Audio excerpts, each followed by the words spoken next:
Verím v jedného Boha, Otca všemohúceho, Stvoriteľa neba i zeme, sveta viditeľného i neviditeľného.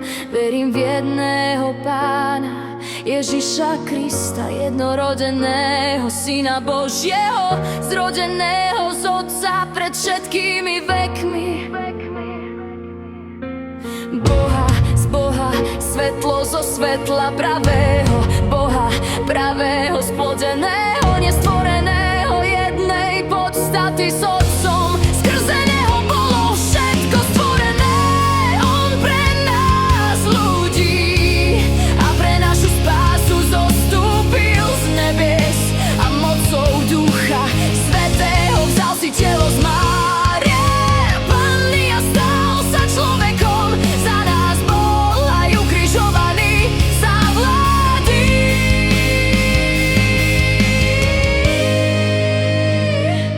Poncia Piláta bol umučený a pochovaný, ale tretieho dňa vstal z mŕtvych podľa Svätého písma a vystúpil do neba.